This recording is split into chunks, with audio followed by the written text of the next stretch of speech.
I stood up to him and I cursed him out. I cursed my mom out for allowing this to go on the whole time and not doing anything to protect us.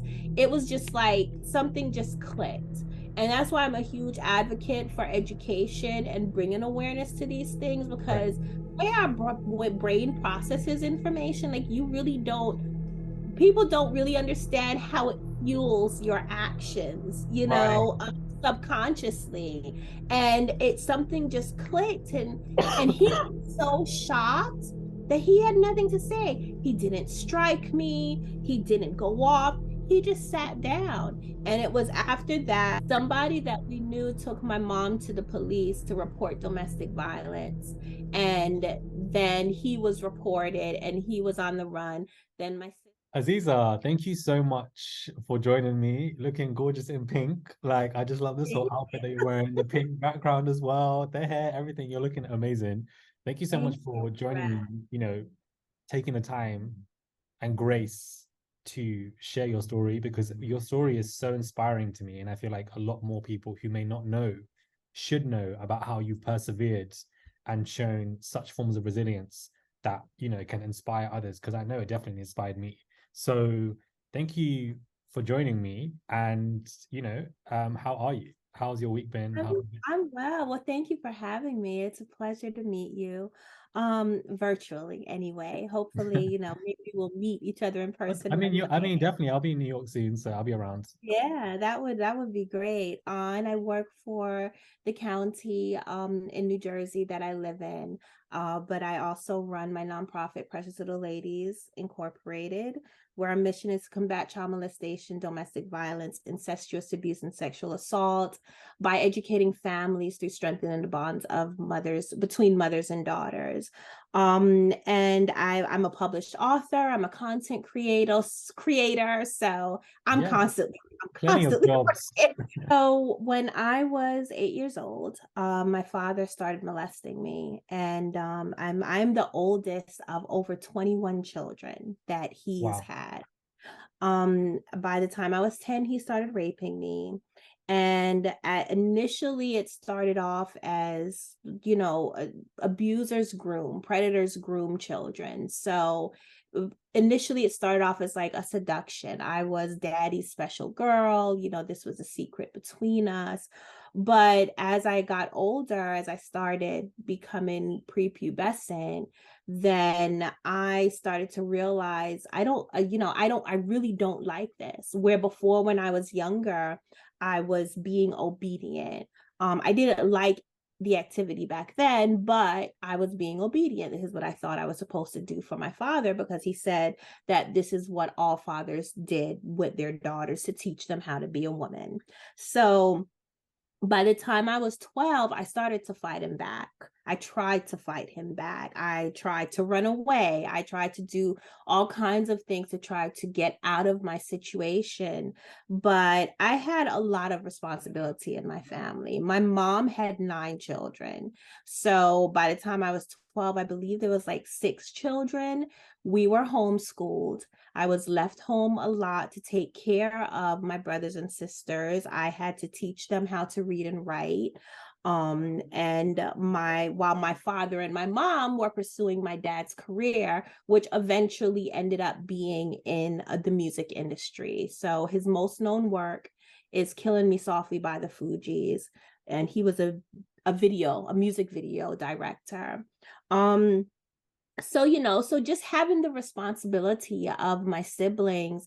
And then when I was trying to fight back, my father told me that, well, if I did not comply to his instructions, and if I continued to complain, and if I told anybody, then he would go and hurt my sisters. He would do the same things that he was doing to me, to my sisters.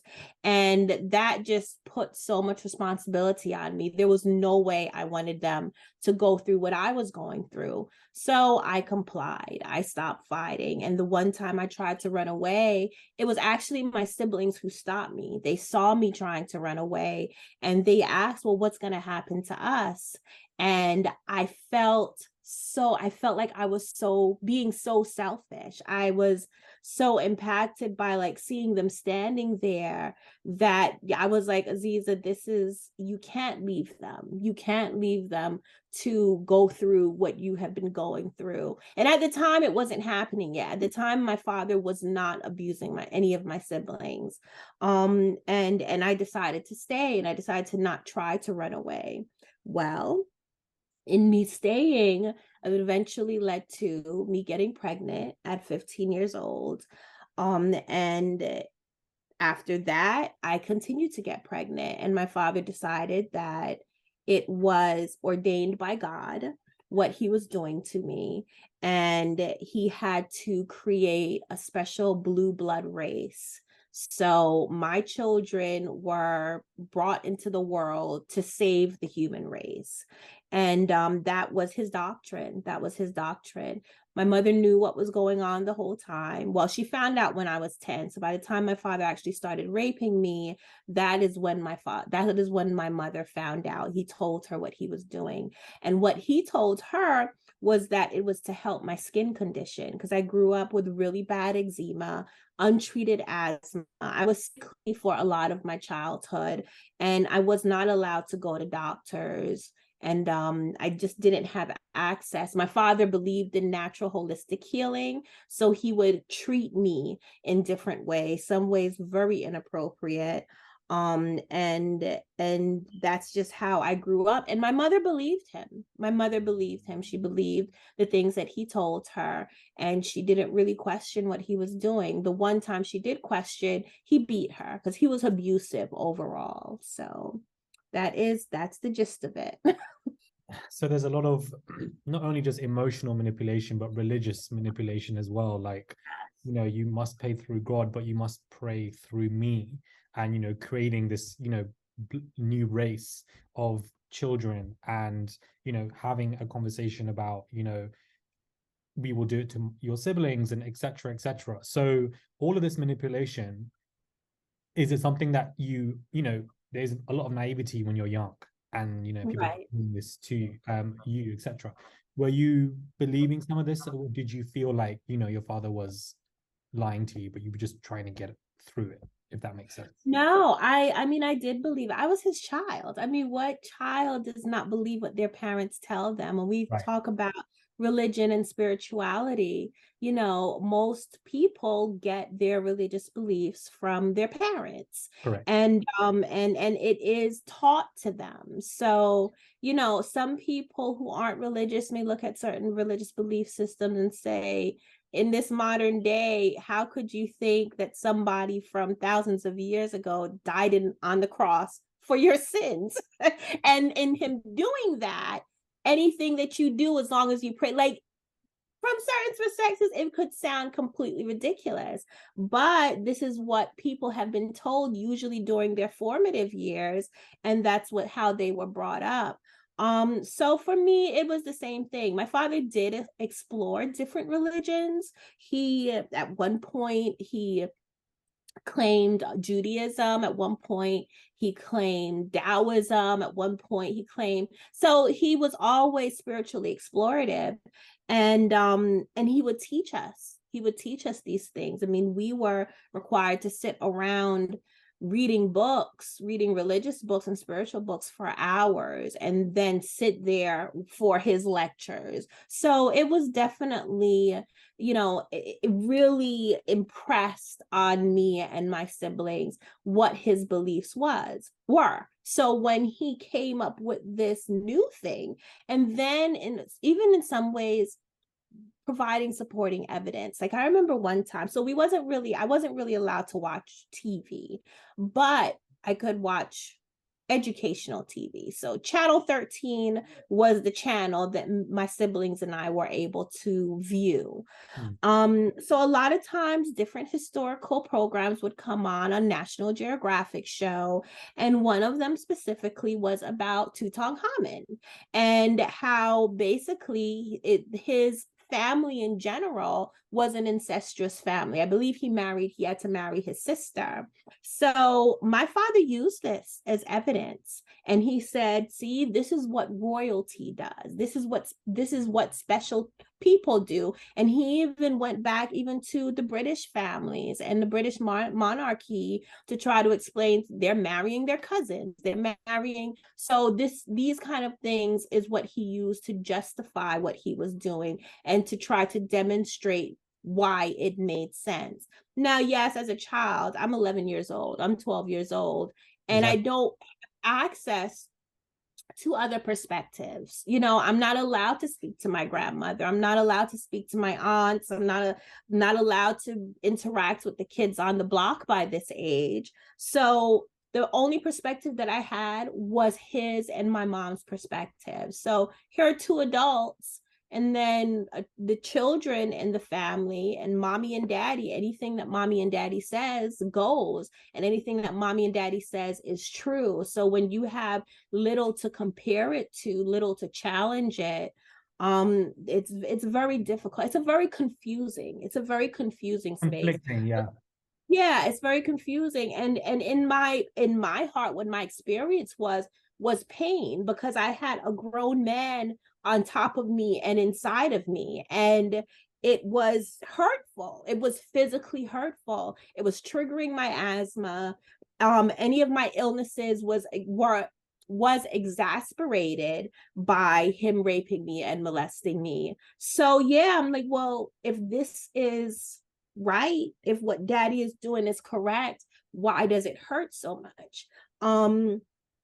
But then then the next thing was, well, if Aziza, if you're suffering, then that means you deserve to suffer. So that was his next. Anytime I would get really sick, he would tell me that it was my negative energy. It was because I was going against what he was saying. Wow. God was punishing me for, questioning him. And all of this just messes with the mind. So yeah, there is emotional abuse, there's spiritual abuse, there's physical abuse, and you compound all of those things, it makes for a very confusing existence. What were your initial thoughts when you first found out that you were expecting and, beginning to have children with him and, delivery? Like, that is a whole different process of Mm-hmm. not only exertion, but mental stress and physical stress, let alone the actual sexual abuse. Then there's another stress on the body at such a young age to go through an experience, and you don't have a supportive network around you in any capacity. How, how did you even survive this whole saga that came so forth in your life so quickly that you didn't really expect? So it's something, because I still, even though my father really distorted my belief in, my place in this world, what I thought my place in this world was, and even my relationship with my creator, like he really used God and spirituality against me. But there was still a glimmer of hope. I can't necessarily tell you where that came from, Right. but I do know it. Even, well, there are moments of joy. So if I what I would do is that I would focus on moments of joy. So when my parents was not around, my joy, I found joy in my siblings. I found joy in, even though sometimes I really didn't want to do schoolwork, but I Right. found joy in teaching them. It made me proud that after days and days and days of teaching my little sister hooked on phonics and using it, that she could read a book, those kind of things. So focusing on the little good moments and the little positive moments in my life. Music was a huge escape for me, and I think it just became a lot about coping. Now my dad delivered most of my brothers and sisters. So by the time I got pregnant, I had already assisted in delivering quite a few kids. I did not have any fear or question the process of me giving birth, because I had seen it time and time again. That doesn't mean that I didn't have any fear of it, because I also witnessed my mom deliver a stillborn, and I also witnessed her having miscarriages. So I understood what the process of giving birth was. Now, my thought when I it was confirmed that I was pregnant was, oh no. Right. I was just like, oh no, this is another child. Because now by then my father was molesting my siblings, one of my sisters. Wow. So then I hoped that it was a boy because he had not molested my brother. So there was this idea that what was happening to me and now my sister was happening because we were girls, and the abuse my mom suffered was because she was a female. So I just hoped that it wasn't, I'm sorry, that's my cat. That's my cat. No worries. um Love cats. hoped that it wasn't a girl. I really hoped that it was a boy. And then there was the pressure of now having another child to protect. And then it just made the idea of getting away less possible, Hmm. of course. Right. And it also confirmed to me what my father was saying, because, there is the miracle of childbirth that we don't have. While we understand scientifically how we make babies, the chances, like the actual chances of making a child when compared to how many times you try, it's actually pretty slim. So Hmm. I'm like, okay, well, I have no control over me getting pregnant, but clearly God wanted me to be pregnant. And here I am. So I just felt it really more solidified what my dad was saying. But yes, there was definitely dread because I just felt like I was being buried deeper and deeper in this hole with no escape. So You mentioned escapism, and I know for me, going through what I went through, I used to, and sometimes I still do, like I sleep a lot just to kind of, remove myself from the present reality yeah. because it's worse off than, my mind. And I ended up wanting to keep sleeping. I don't know if that is something that you would do or any other forms of escapism whilst you were going through what you were going through.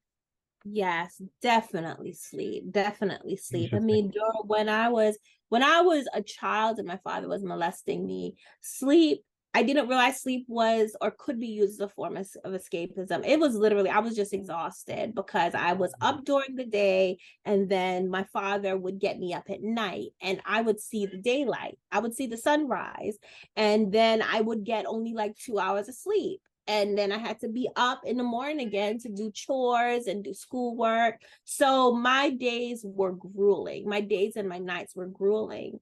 But then I remember identifying that one time I had a really, really deep dream, and my dream was not my life. It was the very opposite. I had grown up. I had went on to have a beautiful life. I achieved the goals that I wanted to achieve. I became a Yeah. chef.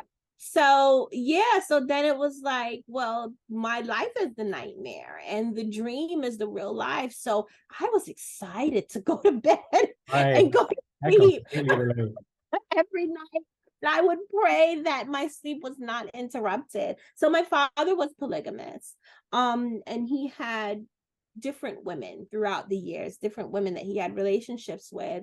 And whenever he had a relationship, he started a new relationship with a woman that he would not abuse me as much. So I would look forward to him meeting somebody new. I would look forward to him finding some new chick that he was all obsessed with and on the phone for hours and hours on end in the middle of the night, because that just means he was not messing with me. So therefore, that was my time to sleep, and that was my time to dream and experience a better life than the life that I was living. So yes, it definitely became a coping mechanism.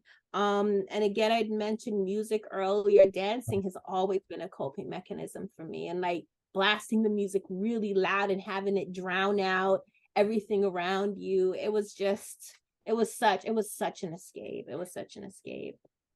A different kind of question, but of course, there are some people who are survivors of this form of abuse, Mhm. and they end up having some cope mechanisms that may not be as healthy, or they may end up being hypersexualized, or they may end up Right. in industries or positions that they shouldn't be in. is this something that you have experienced in any capacity, whether it be anything that you feel may be connected to your past or no? So there was, once I escaped my father, I was about 24 years old. And I could see how people on the outside would consider me being hypersexualized because I was trying to take back my sexuality.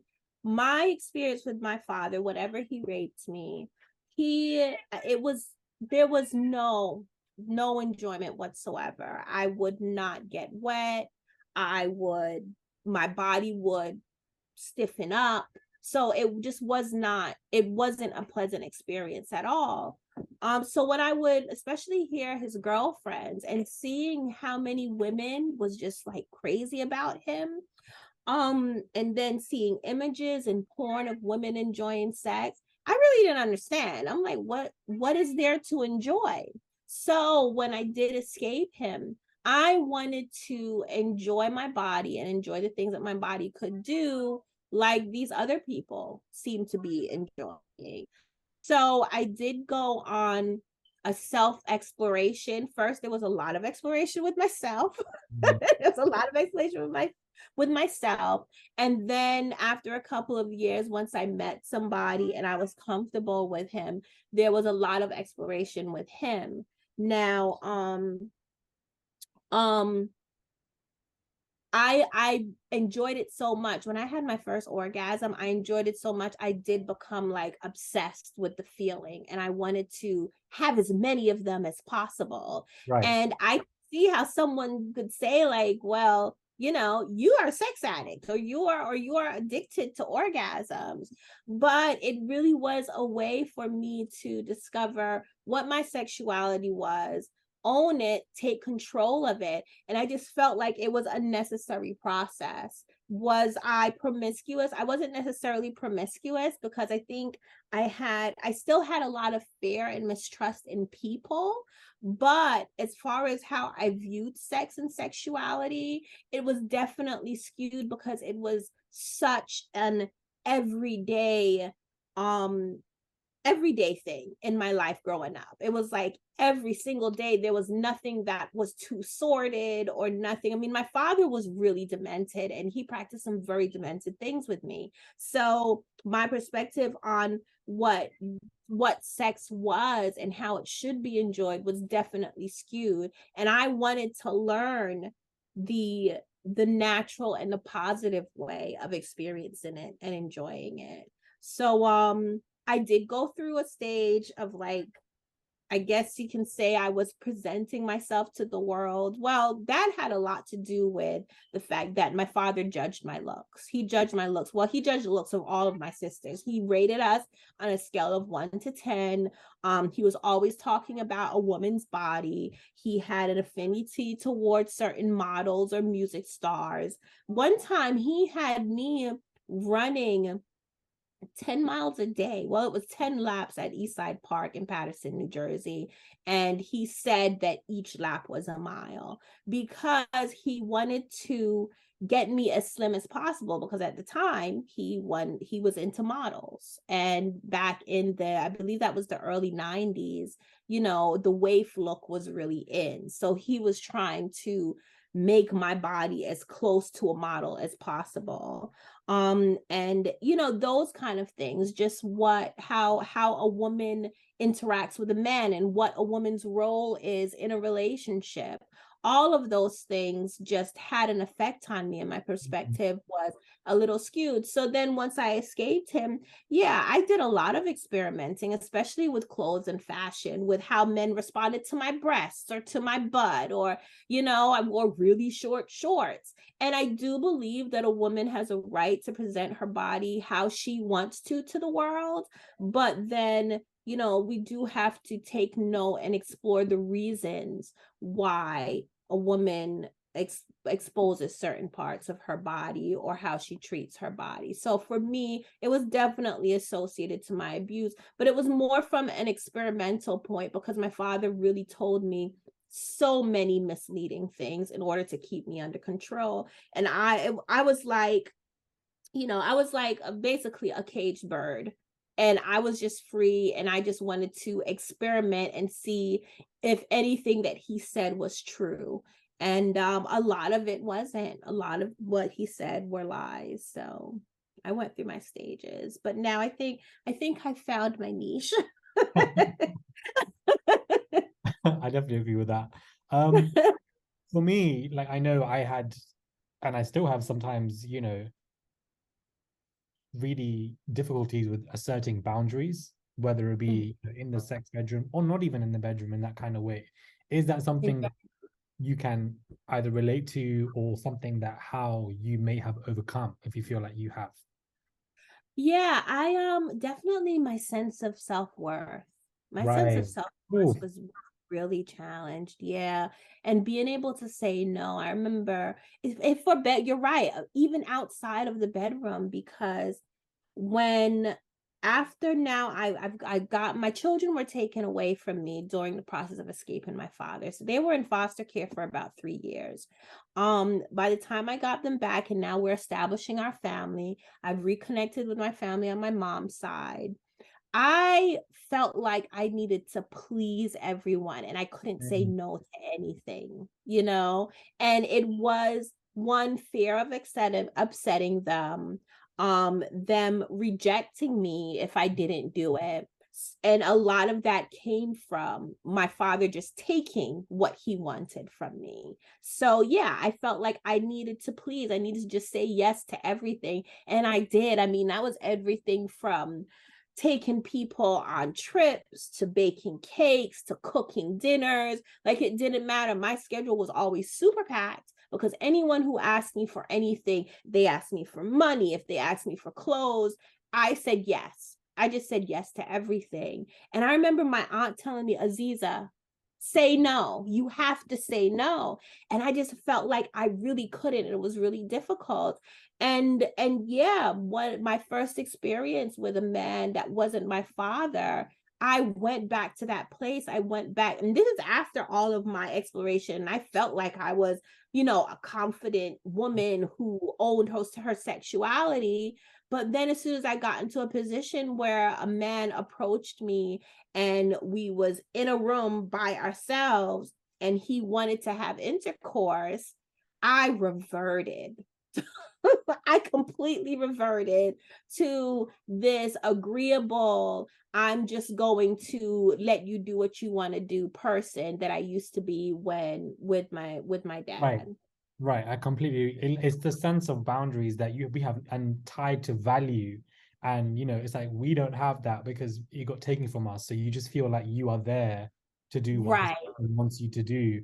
And, that is it. Or you will do whatever they say right, and do. And, it's very interesting how it's tied in, but you don't even know how it's tied into what you went through until you begin to navigate your life as you get older. So it's extremely difficult. right, You did right. mention when you escaped your father. So how did you do that at the age of 24? Because you were quite young then. And did you do that with your children, or did you what was the process? While still being in control by my father, he had went away on a business trip and my mom was still home. Um my son, who was 5 months old, he woke up one morning with seizures. I didn't know it was seizures. To me, it looks like he was dying, coming back to life. I was trying CPR. I was like doing all of these things because he would just stiffen up. His eyes would roll in the back of his head.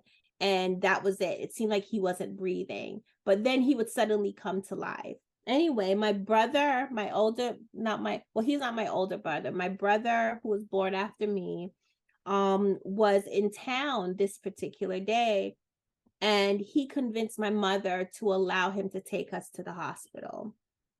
So we did. And while in the hospital, it was determined that my son was malnourished. He was deficient in vitamin D and calcium. And this was a period that we was not really allowed to go outside. My father was very strict with our diets. And I was not allowed to breastfeed him until I did all of the assigned work associated to my father's business that he gave me to do. So essentially, I was malnourished. My son was malnourished. He ended up in the hospital. I filled out on the paperwork that my father was his father. So I put both of our names, and that raised a red flag at the hospital. My mom called my dad. He came back on the next flight. And that's when the threats began, that if you tell anything about what's going on, I still have your sisters at home. I will kill your mother. I will, that's where all of these controlling threats. And at one point, once social services got involved, he spoke to them and he complied with them, and he agreed to have them come to our house and take custody of my other children. So it was a blessing in disguise, because though they did not take custody of my siblings, they took custody of my children, and essentially my children was away from the threat of my father. Now, from that point, Dad got the ball rolling. Right. But from that point to the point of me completely escaping my father, a lot of stuff went on. He tried to kidnap my kids out of the hospital. He found out where their foster parents was. At the same time, he had continued to rape and abuse me. I got pregnant again. Like, there was a lot of stuff that was going on over the course of 3 years. So, but during this process, I was educating myself. He didn't know. I was educating myself. I was reading books. Now the internet was more readily available. So I was doing my own research, and I was learning that a lot of the things that he was saying about the world around me was not true. And it got to the point where I had built up enough confidence in myself that one day, just out of the blue, he decided that he was about to take one of my little sisters to go and rape her. And I stood up to him. And I cursed him out. I cursed my mom out for allowing this to go on the whole time and not doing anything to protect us. It was just like something just clicked. And that's why I'm a huge advocate for education and bringing awareness to these things, because our brain processes information, like, people don't really understand how it fuels your actions, subconsciously. And it's something just clicked, and he was so shocked that he had nothing to say. He didn't strike me. He didn't go off. He just sat down. And it was after that, somebody that we knew took my mom to the police to report domestic violence. And then he was reported and he was on the run. Then my sisters, initially, we decided that, well, now that we realize he is still having children, and I learned what pedophilia was, and I learned what domestic violence was, wait a minute, he could still be doing this to other kids. Right. So we decided that we was going to report him to police. Still had a concern that, he tried to kidnap my kids, so he could kidnap them now that they're in the public school system. But I gave my report to the police, and after a year, they picked him up. They caught him while he was trying to leave the country. And you mentioned the minutes of your life when you were beginning to educate yourself, or when you first stood up to him as well. These were the times in your life where you were beginning to assert some level of a boundary, or self-worth, self-respect and value. Right. You're like, wait a minute, like something's clicked. And normally that happens to a lot of us, where something clicks and you're like, I've had enough. So it's really interesting in terms of how I can relate to that. Do you have any resentment towards your mother? No, I don't have resentment towards her. I'm disappointed. I'm disappointed. And in some cases, especially, I have my moments where I'm angry at her. I have my moments when I am extremely angry at my father. I mean, of course. And but no, I don't hold resentment towards her. Our relationship was extremely strained. We didn't have a mother-daughter relationship during my youth, during my childhood. Well, before the abuse, of course we did, right? I loved my mom. I thought she was the most perfect, beautiful woman in the world, and I wanted to be just like her. But once my father was started doing what he was doing to me, I became very angry with her. And it was before she even knew what was going on. I became angry with her because I felt that if she was doing what she was supposed to do as his wife, then he would not be wanting to have sex with me. So it wasn't even just about her ignorance. I had put the responsibility on her for what he was doing to me. And then when she found out, she took the position of, she can't compete with me because I'm a child. And she became very jealous in her own ways. She was just showing a lot of resentment towards me in my daily life. So our relationship was very strained. After escaping my father, I made a very intentional decision to try to develop a relationship with her. And through that, we became extremely close. We was extremely close. She was the first person I spoke to in the morning, the last person I spoke to at night. We went dancing together. We went to church together. We did all kinds of things. Like, she was my best friend. But her resentment towards the situation, apparently she hadn't healed from, because then she would act out towards my kids. And the thing is, the environment that my father created in our household was that he treated my kids better than he treated children from other women, because they were, remember, the chosen blue blood royal bloodline. So she was jealous of that. She had an issue with that, and it remained even after escaping him. So she would do things like blame them for little things, really bark at them. And even in times of need, she just, in times of need for us, she just was not there to be a support system. So I had to make a decision to love her from afar. So I don't resent her. I understand she was in a very difficult situation herself. I don't give her excuses, but that is the reality of the situation. My life, and everyone in it who knew about it, was a part of it. It's just a type of life that is very difficult to navigate. How have you been able to kind of forge a sense of compassion for your father, or been able to kind of forgive him per se, if that's what you feel like you have done?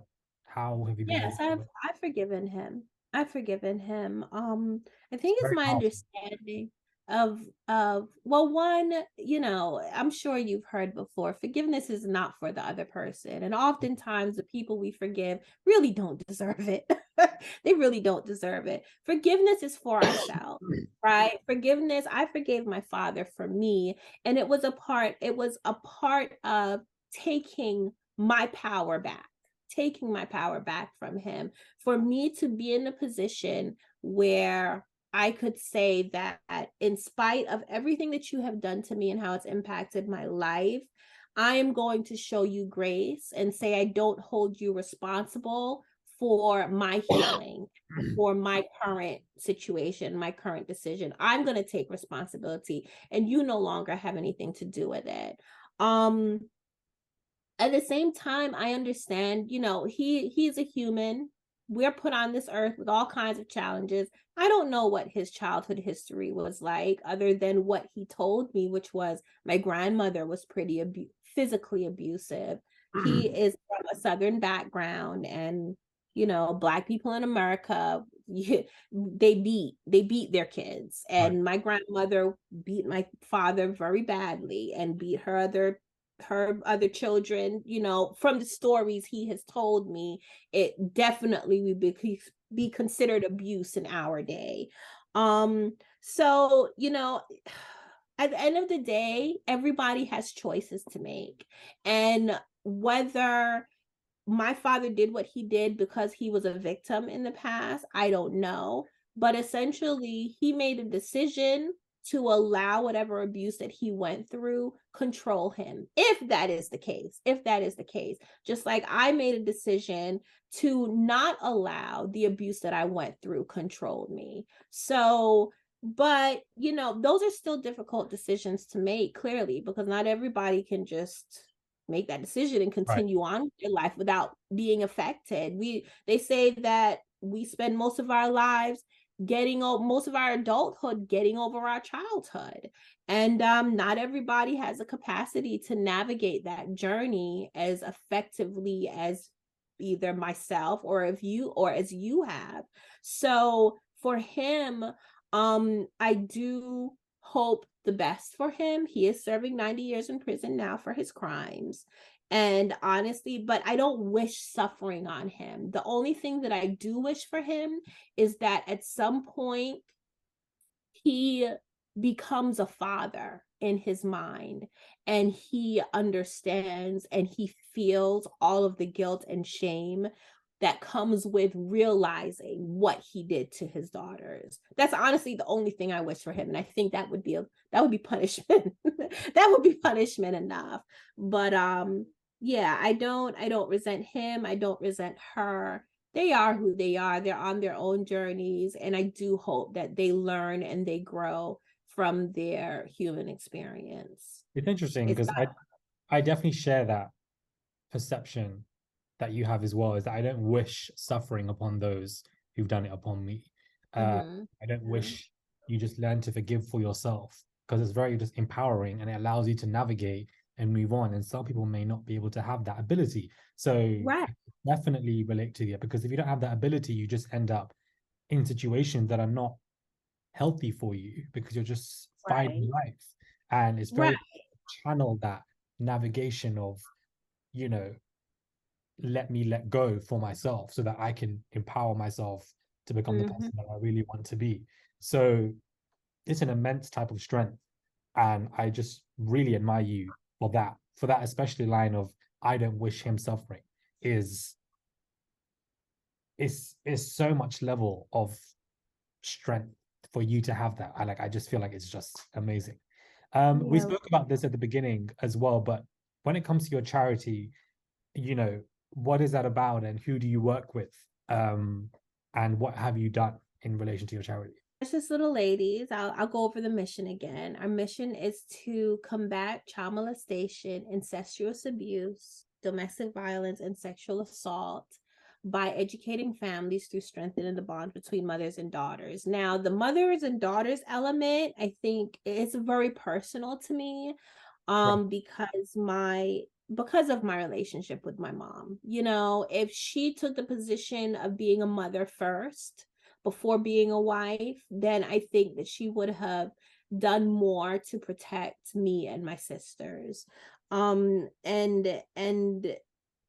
that's not, our situation is not unique in respect to the mother not doing anything. So often the mom who finds out that her partner is abusing her daughter, they do get in this space of jealousy. I don't know why. It has something to do with their own sense of self-worth, but it's not uncommon, unfortunately. So PLL really focuses on educating the public in general on the effects of abuse, on the prevalence of abuse, on the many different ways children can be groomed, people can be violated, men and women can be exploited, because that information just makes people more aware, and it makes them more aware of their interaction with other people.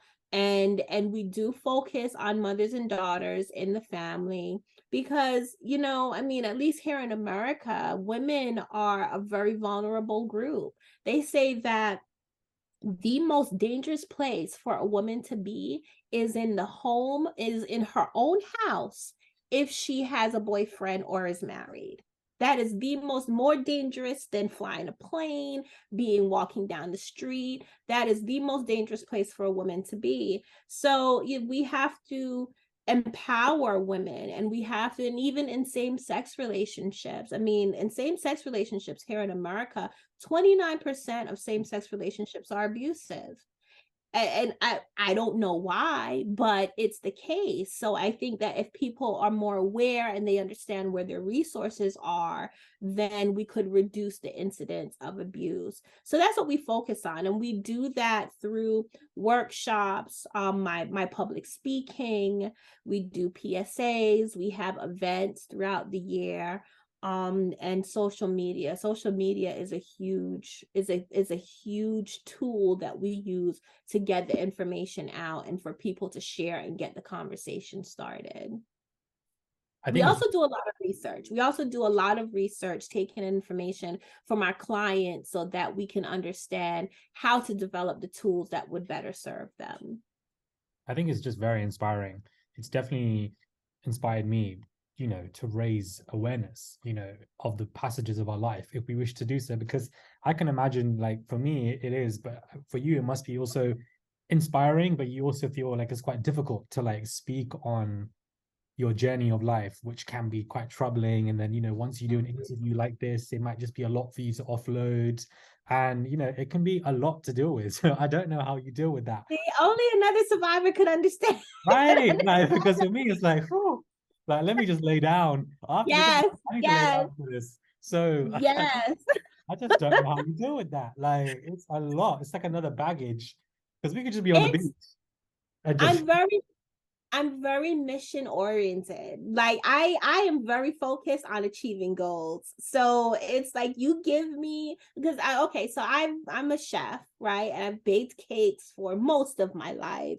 Um and I think this might be why I also love media, to have an idea in your head and be able to bring it to fruition, like actually create something, is very powerful and very rewarding. So for me, I do have this goal and this mission and I know it's huge, but to end child molestation, to end people being exploited sexually, to end human trafficking.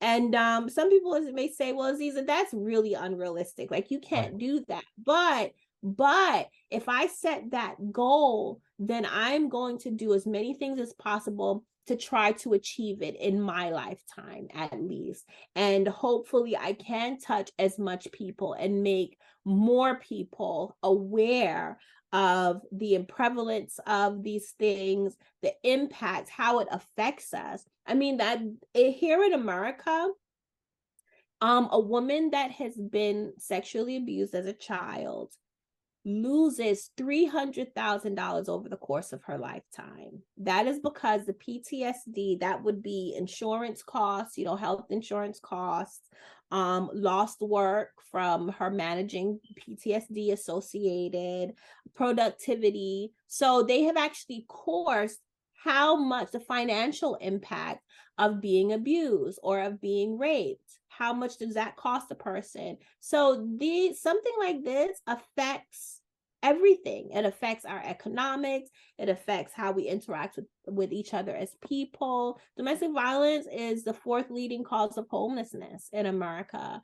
And the intersectionality of all of these things. And I mean, I know for you, through your experience, there are those days that you just don't feel like doing shit. you don't feel like doing. Yeah, exactly. You don't feel like, you just want to lay there and and you're trying to fight. I mean, I know for me, sometimes the images of my memories just pops in. I don't need a trigger. They just That's show what I'm up. saying. They just show up. That's They why for just show me, up. I'm quite suicidal. Like, that's what I fight a lot because I can't get the memories.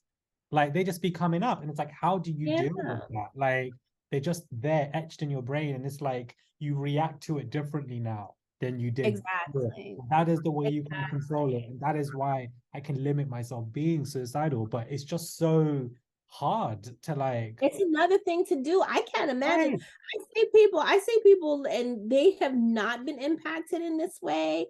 And I'm like, wow, what does that day look like? Like, what does it feel like? the function to not have that extra stress, right? Because even you can say we have coping mechanisms. I could say yes, you know, when I have triggers, I go and I meditate for 30 minutes, right? And it's effective.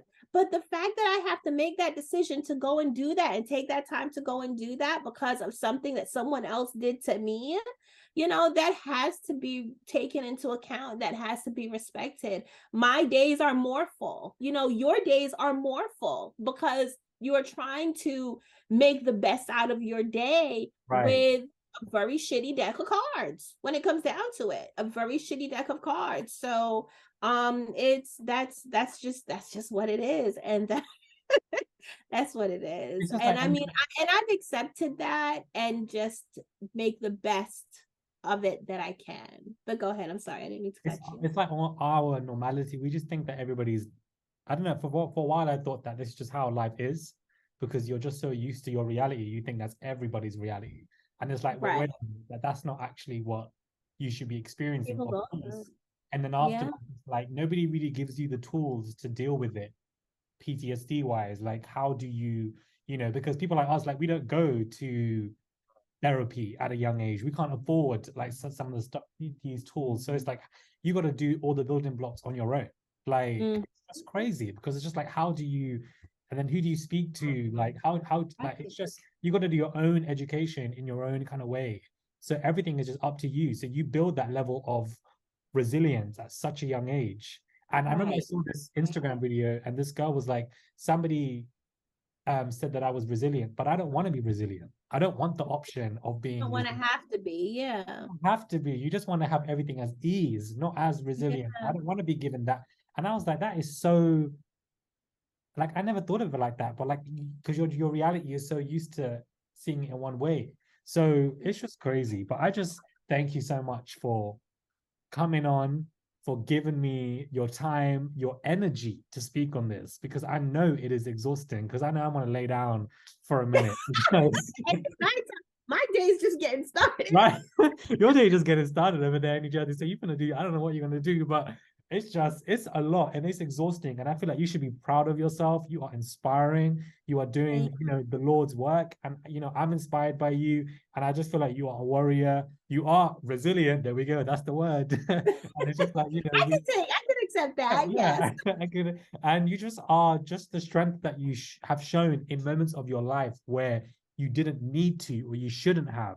And the fact that you are here today is a testimony of your survival. And I just feel like you're an absolute hero and you should be proud of who you've become because I'm Thank just so you. inspired by you. Like coming in today with all this pink as well, and just the pink background, the hair, the energy, it's everything. Like people like you really inspire me.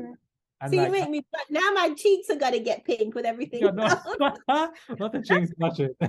But I just feel like I'm just proud of you, man. And I'm just happy that I'm having this conversation with other people because you really think you're the only one. Like, Yeah. Yeah. crazy. It could be such a fishbowl. It can be such a Right. fishbowl if you allow it, you know, if you allow it. That's why one of our hashtags with PLL is not alone. Hashtag not alone. Hashtag it's okay to tell because yeah, unfortunately it's very prevalent. What you and I've been through is very prevalent. It shouldn't be, but that's the reality of the situation. But even so, all survivors and victims, there's something about going through that that just makes you feel like you're by yourself.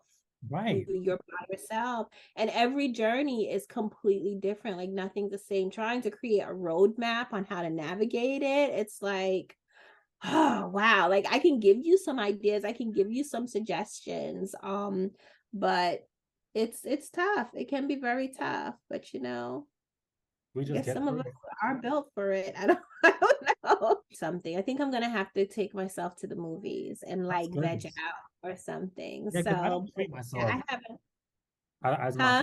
Well, I don't know if you're the same, but I don't treat myself, but I feel like I need to do it more. Yes, yes, you need to. I have learned to. That was Yeah. something that I had to learn to do. I had to I had to create a beautiful relationship with myself. And that includes taking myself out to dinner, going to the movies, you know, take myself just by myself, and enjoying the things that I love to enjoy. I love doing it with people as well, but I do think that, you know, it's important to actively show yourself that you are worth spending time and money on yourself.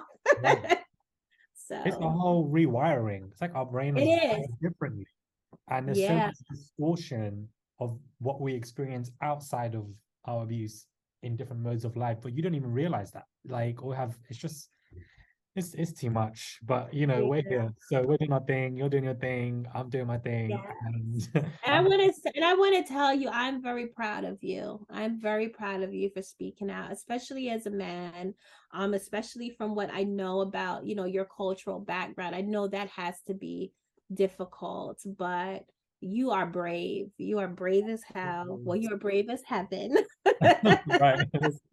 Right. And People talk to me and I about it. and I'm cheering. I'm cheering for you. I'm cheering you on. Thank you. I really appreciate that, Aziza. And hopefully we'll definitely meet up when I'm in New Jersey or anything. Yes. Because I'm always in New Yes. York. So we'll definitely do something. But yeah, from the culture I'm from, it's a whole death sentence. People don't realize there's so much honor killing in my community where if you have brought shame upon the community, Right.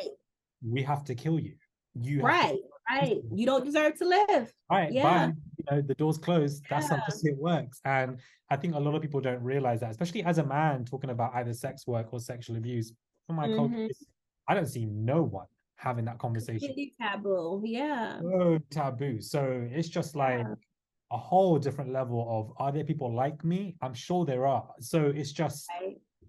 it's about connecting and creating that content for people out there who are like us that have nobody. Mm-hmm. But I thank know. you so much, babes. Thank you I so much. appreciate it. You're just a legend. So I just, we'll definitely link up. Okay. Let I'm me just, looking forward to it. right. Let me just stop the video.